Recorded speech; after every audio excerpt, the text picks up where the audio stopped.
நெற்றிகளிலாவது ஒரு முத்திரையை பெறும்படிக்கும் அந்த மிருகத்தின் முத்திரையையாவது அதன் நாமத்தையாவது அதன் நாமத்தின் இலக்கத்தையாவது தரித்துக் கொள்ளுகிறவன் தவிர வேறு ஒருவனும் கொள்ளவும் விற்கவும் கூடாதபடிக்கும் செய்தது என்று 1990 வருஷங்களுக்கு முன்பாக முன்னறிவிக்கப்பட்டுள்ளது.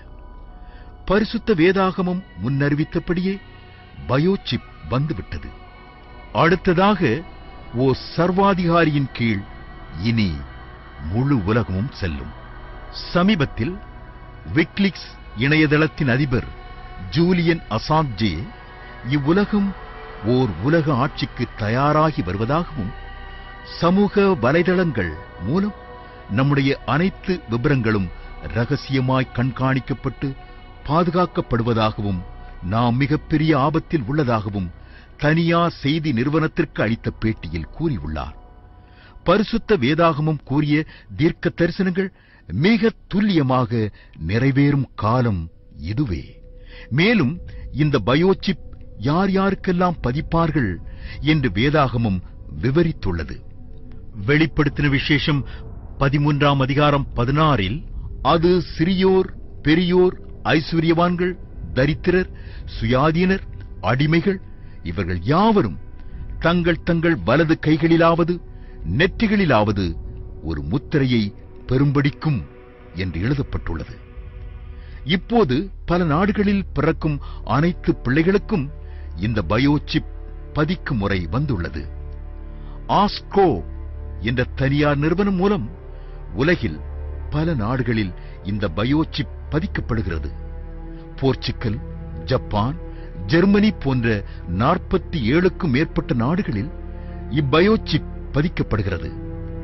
2013ஆம் ஆண்டு மார்ச் மாதம் இந்தியாவில் வட மாநிலம் ஒன்றில் பிறக்கும் எல்லா பிள்ளைகளுக்கும் பயோமெட்ரிக் அடையாளம் 2 மணி நேரத்திற்குள் இட வேண்டும் என அரசாங்கம் உத்தரவிட்டுள்ளது.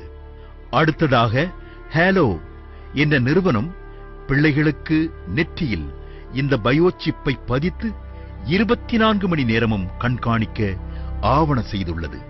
சிறியோருக்கு மாத்திரமல்ல, வேதம் முன்னுரைத்தபடி பெரியோர் ஐஸ்வர்யவான்கள் என அநேகரும் இப்போது இதை ஆவலுடன் பெற்றுக்கொள்ள முன்வந்துள்ளனர், இதில் உள்ள ஆபத்தை அறியாமல். இந்த பயோசிப் இப்போது உணவு மற்றும் மருத்துவக் கழகம் அதாவது FDS மூலம் மருத்துவமனை சார்பாக அனைத்து குழந்தைகளுக்கும் கட்டாயமாக்க உள்ளது. மெக்சிகோ தலைமை வழக்கறிஞர் மற்றும் அமெரிக்க ராணுவ வீரர்கள், மலேசியா தொழிலதிபர்கள், இந்தோனேஷியா ராணுவ வீரர்கள் என இதன் எல்லை விரிவாகிக் கொண்டே இருக்கின்றது. இதன் உச்சக்கட்டமாக இந்தியாவில் கடந்த 2010ஆம் ஆண்டு தனியார் பத்திரிகை செய்தி ஒன்றில் அனைத்து குடிமக்களுக்கும் அரிசி அளவு உள்ள இந்த சிப் கைகள் அல்லது நெற்றியில் இந்திய அரசாங்கம் பதிக்கப் போவதாக வெளியிட்டு பரிசுத்த வேதாகமும் முன்னறிவித்ததை உறுதி செய்துள்ளது. இப்போது இக்கருவி தன் சுயரூபத்தை காட்டத் தொடங்கியுள்ளது. அமெரிக்காவின் டெக்சாஸ் மாநிலத்தில் உள்ள பள்ளி ஒன்றில் இந்த பயோமெட்ரிக் ஐடி இல்லாமல் பிள்ளைகளை பள்ளிகளுக்குள் அனுமதிக்க முடியாது என பள்ளி நிர்வாகம் அறிவித்துள்ளது. இதை எதிர்த்து அப்பிள்ளைகளின் பெற்றோர் நீதிமன்றத்தை அணுகிய போது இது பள்ளியின் பாதுகாப்பு காரியம், நாங்கள் தலையிட முடியாது என தீர்ப்பு கூறப்பட்டது. டெக்சாஸ் மாநிலத்தில் உள்ள 112 பள்ளிகளில் இப்பயோமெட்ரிக் முறை வழக்கத்திற்கு வந்துவிட்டது. மேலை நாடுகளில் புது வியாபார முறையாக வாடிக்கையாளர்கள் இப்பயோசிப்பை பொருத்திக் கொண்டால் இனி பொருட்களை வாங்கிய பின் பணம் செலுத்தவோ அல்லது பில் போடவோ வரிசையில் நிற்காமல் நேரடியாக பொருட்களை எடுத்துக்கொண்டு வீட்டிற்கு வந்துவிடலாம். நம் வங்கிக் கணக்கிலிருந்து பணம் தானாக செலுத்தும் முறை அறிமுகப்படுத்தப்பட்டுள்ளது. வேதாகமம் சொல்லியபடி இனி இந்த பயோசிப் இல்லாமல் எதையும் வாங்க முடியாது என்ற நிலை உருவாகிவிட்டது. இனி என்ன நடக்கும்? பூமியில் உள்ள அனைவரும் ஓர் சர்வாதிகாரியின் கீழ் அடிமைப்படுத்தப்பட்டு சித்திரவதை செய்யப்படப் போகிறார்கள்.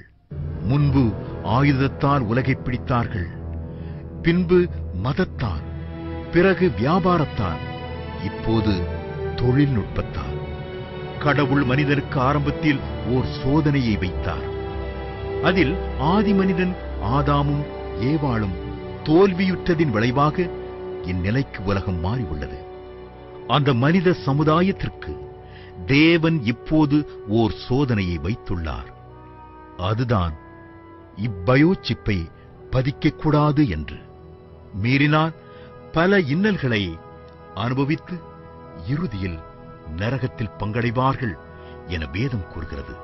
வெளிப்படுத்தின விசேஷம் 16ஆம் அதிகாரம் 2வது வசனத்தில், வெளிப்படுத்தின விசேஷம் 19ஆம் அதிகாரம் 20, 21 ஆகிய வசனங்களிலும், வெளிப்படுத்தின விசேஷம் 14ஆம் அதிகாரம் 9, 10 ஆகிய வசனங்களில் இது விவரிக்கப்பட்டுள்ளது.